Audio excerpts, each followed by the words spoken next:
ब्रह्मानंदं परमसुखदं केवलं ज्ञानमूर्तिं द्वन्द्वातीतं त्रिगुणरहितं तस्मैवादिलक्ष्यम् एकं नित्यं विमलमचलं सर्वधि साक्षीभूतं भावातीतं त्रिगुणरहितं सद्गुरुं तं नमामि।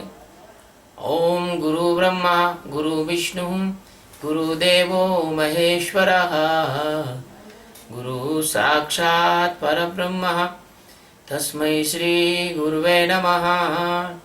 ध्यानमूलं गुरुमूर्ते पूजामूलं गुरुपदं मंत्रमूलं गुरुर्वाक्यं मोक्षमूलं गुरुकृपा। सद्गुरु भगवान की जय। स्वामी जी महाराज की जय। शिवोहम। आज जो है वो श्रीमद् भगवद गीता का 5वें अध्याय का 27 और 28वां श्लोक एक साथ लेंगे। यदि पूरा लंबा हो गया तो 2 हिस्से में बोलेंगे, क्योंकि ये दोनों श्लोक एक दूसरे से रिलेटेड हैं और ट्विन हैं, जुड़े हुए हैं। स्पर्शान् कृत्वा बहिर्बाह्यान् च चक्षुश्चैवान्तरे भुवो प्राणापानो समो कृत्वा नासाभ्यन्तरचारिणो यतेन्द्रिय मनोबुद्धि मुनिः मोक्षपरायणः विगतेच्छा भया क्रोधाय सदा मुक्त एव सः। बाह्यान यानी बाहर के, स्पर्शान यानी स्पर्शादि भोगों को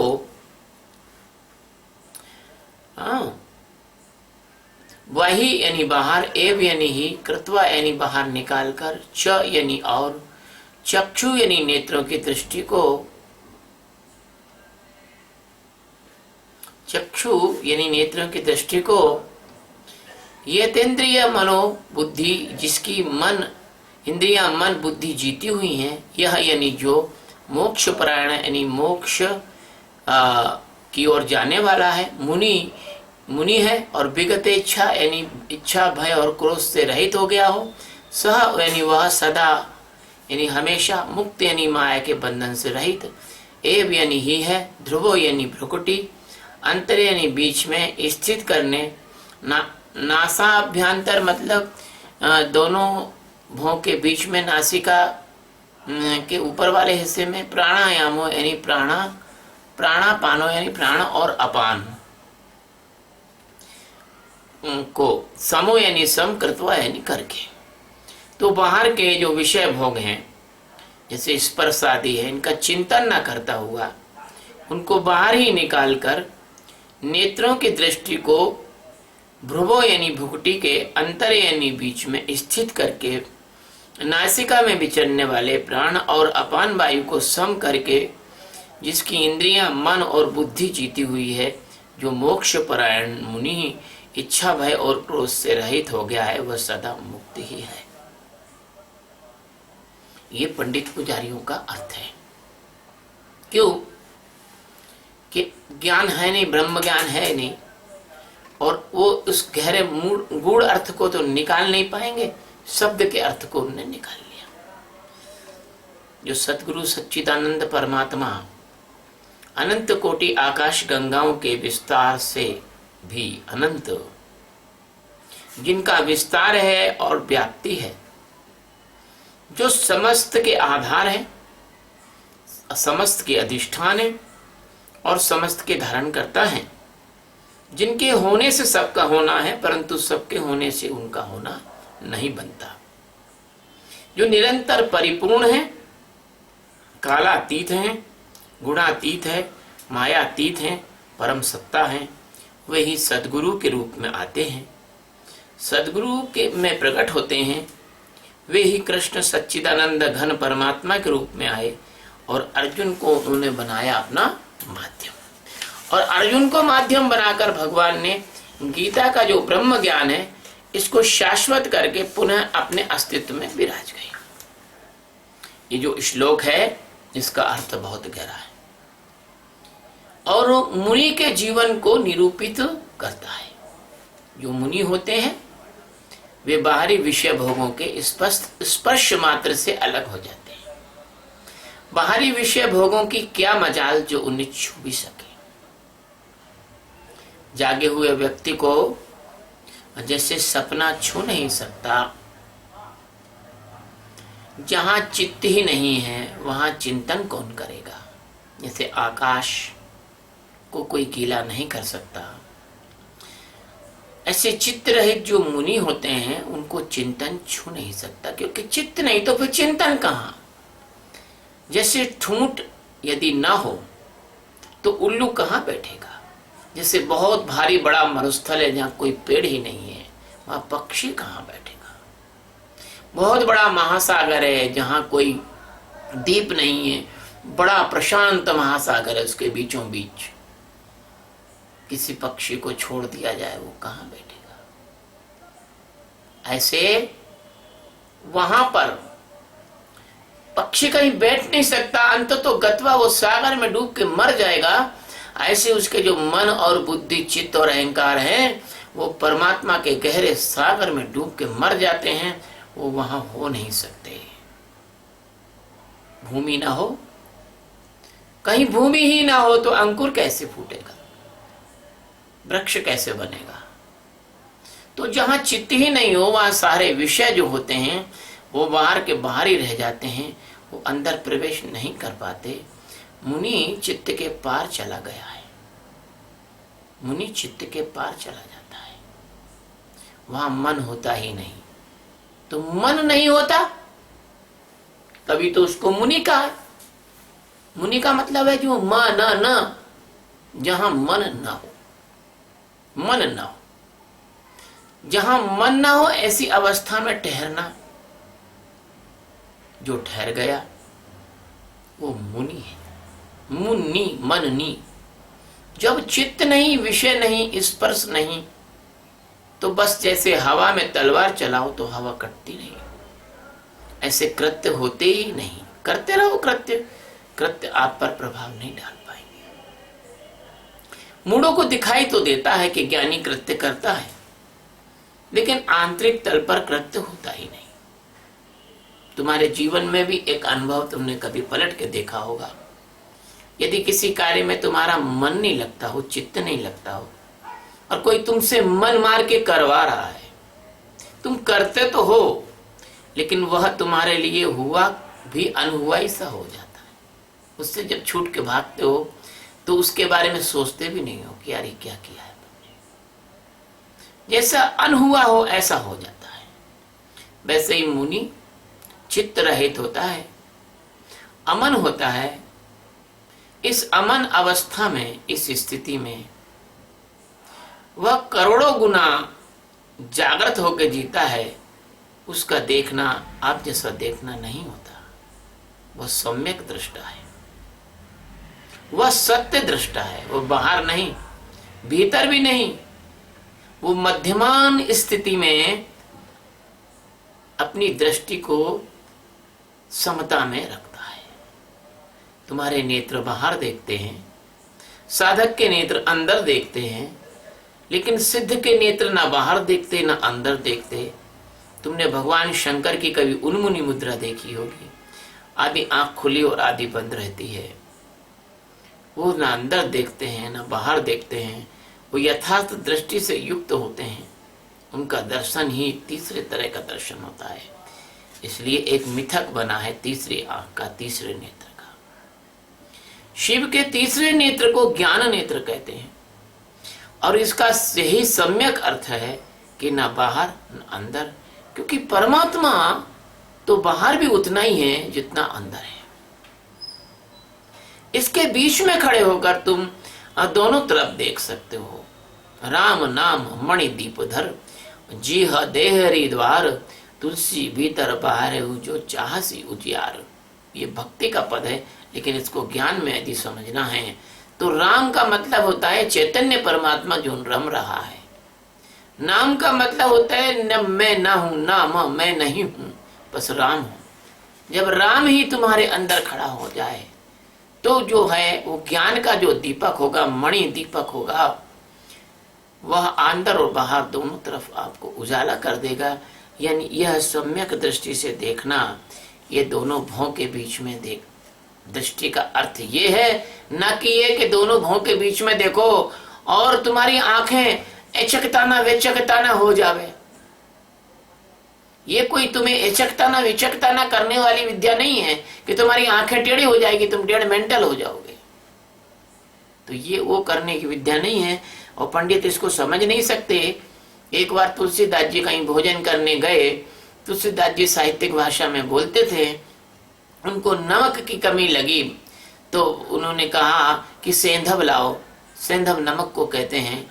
वो जिसके यहाँ भोजन करने गए थे वो घोड़ा ले आया, क्योंकि सेंधव घोड़े को भी बोलते हैं। उन्होंने सोचा इनको कहीं जाना है, घोड़ा लाओ। ऐसे तुम्हारे पंडित पुजारी लोग हैं, वो गीता के सम्यक अर्थ को इसलिए नहीं जानते कि उनका आत्मज्ञान का कोई अनुभव नहीं है, और जो आत्मज्ञानी होते हैं वही इसके मिथकों को, इसकी पहेलियों को, इसके गूढ़ रहस्य को आपको समझा सकते हैं। दोनों भों के मध्य में दृष्टि का इतना ही तात्पर्य है कि आप एक समता में आपकी दृष्टि हो जाए, है ना, और आप अंदर भी और बाहर दोनों तलों पर परमात्मा का दर्शन कर सको। यह देखना वैसा देखना नहीं है जैसे देखने से आप सभी लोग परिचित हो।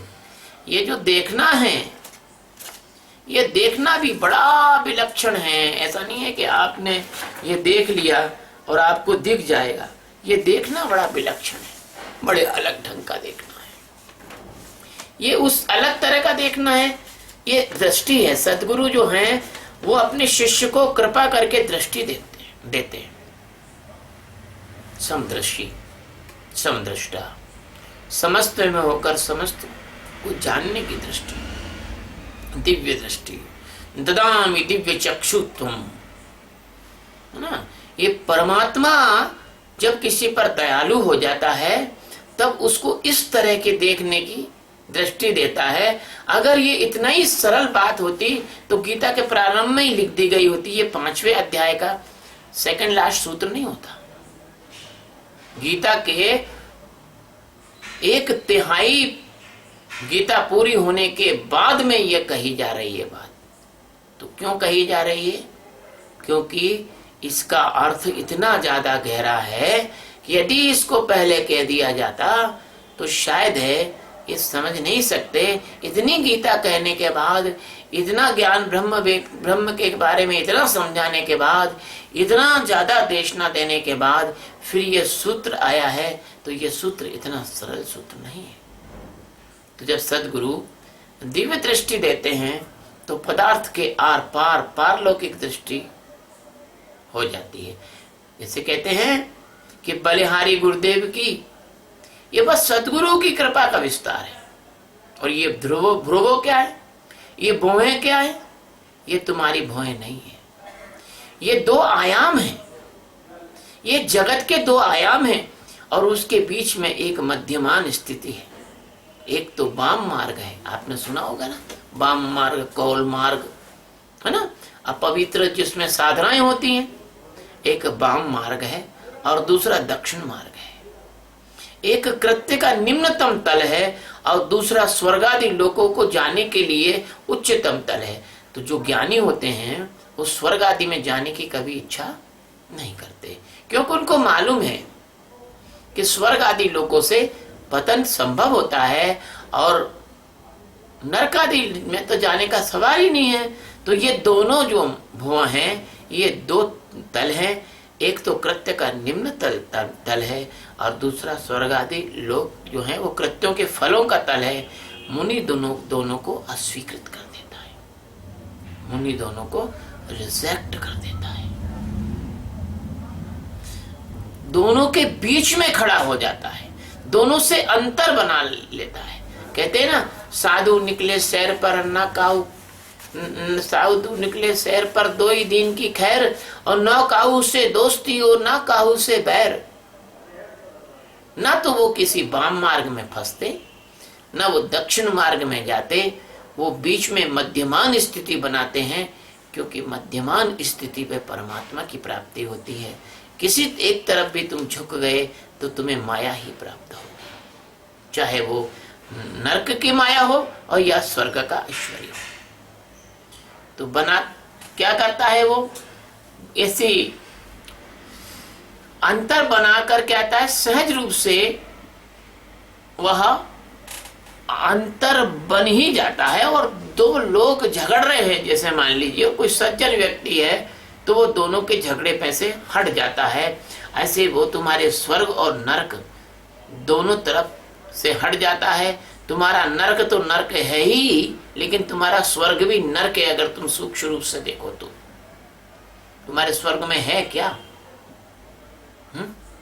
अप्सराएं हैं, नरक नहीं तो क्या है वो। अप्सराएं एक कामुकता का प्रतीक नहीं है, नृत्य गाना, संगीत बजाना, है ना, मजे करना, ये तुम्हारे कल्प स्वर्ग की जो कल्पना है वो भी 2 कौड़ी की है, और नरक का जो भय है वो भी 2 कौड़ी का है। ना तो वो नरक के से भयभीत होता है और न वो स्वर्ग के प्रलोभन से कभी प्रलोभित होता है। तो इस प्रकार से जो दोनों तल है, उन दोनों तलों में जो अंतर है वो अंतरे शब्द बहुत प्यारा है, इसमें अंतरे शब्द आया है, बड़ा गहरा अर्थ है।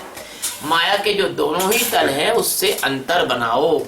न पुण्यम न पापम न सुखम न दुखम, न मंत्रो न तीर्थो न वेदो न यज्ञ, अहम भोजनम नैव भोज्यम न भोक्ता, चिदानंद रूपः शिवोहम शिव। न पुण्य न पाप न स्वर्ग न नरक, न अच्छा न बुरा, इसी के परिपूरक में भगवान आगे कहते हैं कि नासाभ्यांतर चारिणो, जैसे तुम्हारी नासिका, उसमें श्वास का आना और जाना रहता है। तुम कान से श्वास नहीं ले सकते, आंख से श्वास नहीं ले सकते, तुम त्वचा से श्वास नहीं ले सकते, तुम उंगलियों से श्वास नहीं ले सकते, तुम नाभि से श्वास नहीं ले सकते, तुम और कहीं से श्वास नहीं ले सकते, तुमको नासिका से श्वास लेना पड़ेगा।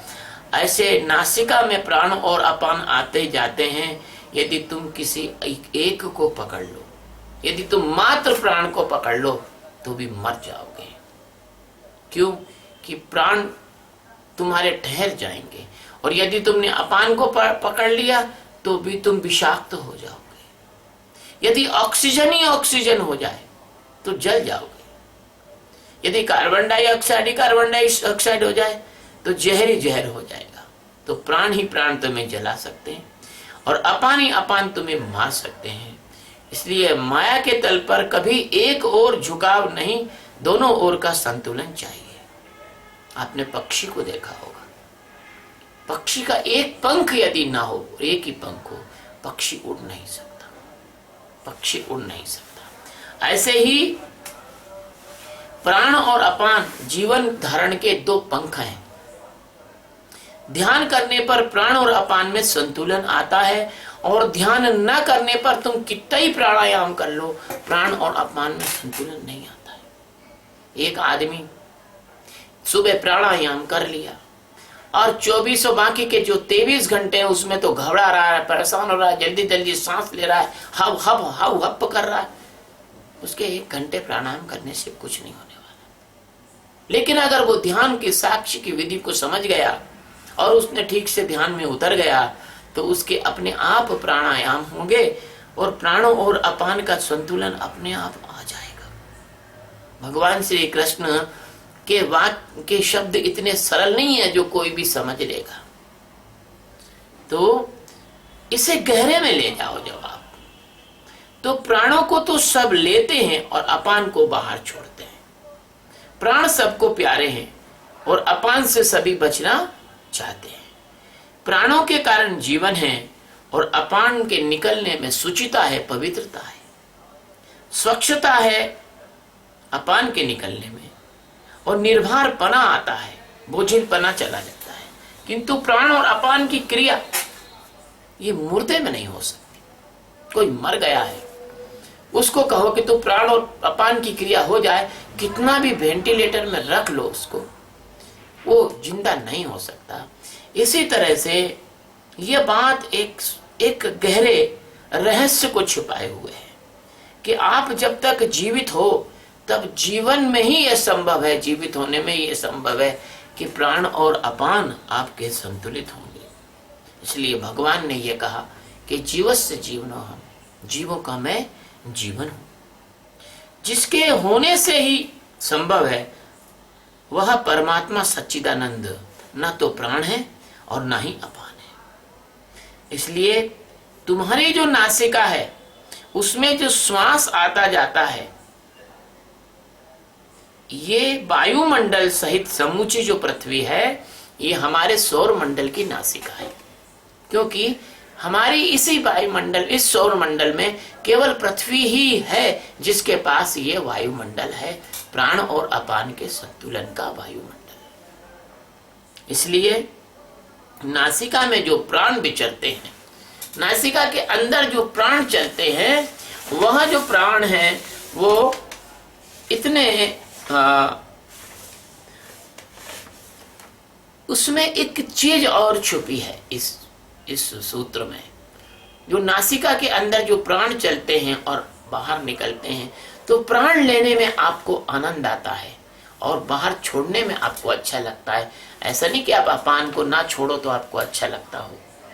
इसलिए आपके मन बुद्धि चित्त में जो चीजें अच्छी लगती हैं, जिनको तुम पसंद करते हो, जिनमें तुम्हारे प्राण अटके हुए हैं, जिनकी तुम आकांक्षा करते हो, ये मिल जाए आपको। पत्नी, अच्छी पत्नी की आप आकांक्षा करते हो, अच्छे पुत्र की इच्छा करते हो, धन की, पद की, वैभव की, मकान की, दुकान की, सुख की, आनंद की, मस्ती की। किसी को तुम प्राणेश्वर कहते हो, किसी को तुम प्राणेश्वरी कहते हो, किसी को तुम प्रिय कहते हो, किसी को तुम प्यारा कहते हो, किसी को तुम प्यारी कहते हो। ये जो तुम्हारा मजा मौज और गुलछर्रा वाला जो हिस्सा है ये प्राण है, क्योंकि कहते हैं उसके प्राण तो भैया धन में अटके हुए, उसके प्राण तो पत्नी में अटके हुए हैं। वो पत्नी को अपने प्राणों से ज्यादा प्यार करता है, वो पुत्र को अपने प्राणों से ज्यादा प्यार करता है, वो माता पिता को अपने प्राणों से ज्यादा प्यार करता है। तुम्हारे प्राण जहां अटके हैं वह इस सूत्र का यह भी गहरा अर्थ है कि तुम इस माया में जहां प्राण अटकाए हुए हो और जिन चीजों को तुम नहीं चाहते हो, यहाँ तुम्हारे प्राण अटके हैं, वे तो तुम्हारे पुण्यों के समान हैं, वे तो तुम्हारे लिए स्वर्ग के समान हैं, वे तो पसंद की सारी चीजें हैं। मुनि भी इनमें ठहरता नहीं, मुनि इसमें नहीं ठहरता। यदि तुम मुनि हो जाओगे तो तुम्हारे प्राण इनमें कहीं भी नहीं अटकेंगे। इसमें भी स्पर्श नहीं होता, इसको भी मूल्य नहीं देता, इससे भी पृथक होकर जीता है।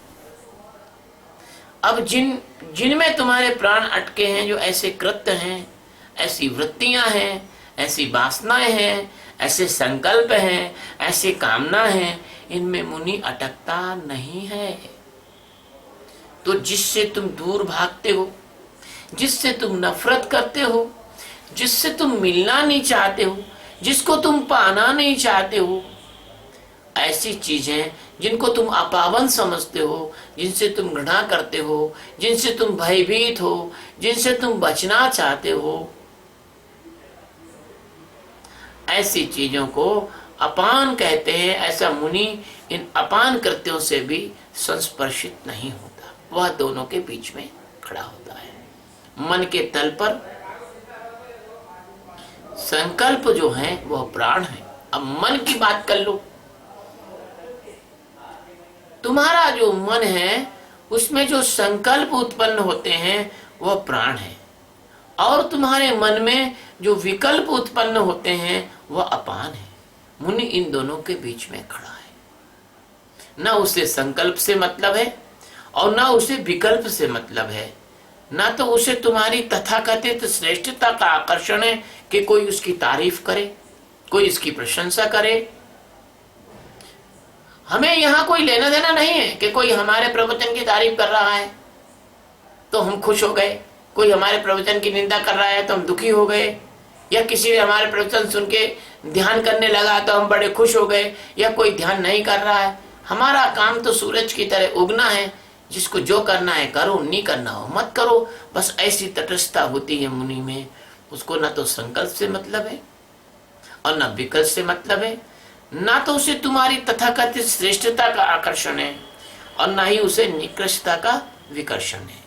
वह तो आकर्षण विकर्षण के बीच में खड़ा है। इसी को कहते हैं प्राणापानो समो कृत्वा। ना कि प्राणायाम द्वारा शरीर के में आने वाले जाने वाले प्राणों को समान करना, ये नहीं है प्राणापान समो कृत्वा। ये काम तो मेंढक, भालू, सर्प इत्यादि कीड़े मकोड़े भी कर लेते हैं भैया। वो तो समाधि लगा लेते हैं। तुमने डिस्कवरी चैनल पर कभी देखा होगा, ध्रुवी भालू 6 महीने तक अंदर गुफा में पड़ा रहता है। सर्प जो है, बहुत सारे सर्प एक दूसरे से लिपट कर एक बड़ी बॉल बनाकर पड़े रहते हैं। मेंढक 4-5 महीने जमीन के अंदर गड़ा रहता है, सूख के जो चिपटी हो जाता है, लकड़ी की जैसे चिपटी होती है, बाद में निकलकर फिर जीवन आ जाता है। ऐसा हाइबरनेशन तो वो भी कर लेते हैं। तो इसको नहीं कहते हैं, है ना, इसको उन्होंने कोई इंद्रिया नहीं, उससे इस हाइबरनेशन से कोई इंद्रिया जीती नहीं जा सकती। इंद्रिया शिथिल की जा सकती हैं। इंद्रिया को जीतने का तात्पर्य इंद्रियों का जो संचालक और नियामक मन है, उससे हटकर अमन अवस्था में ठहर जाना, ये इंद्रियों का जीतना है। बंधुओं, ये जो प्रवचन है, ये बड़ा होने से YouTube पर डालने में दिक्कत आएगी, इसलिए हम इसका दूसरा भाग अभी तुरंत लेते हैं, एक 5 मिनट के ब्रेक के बाद। शिवोहम।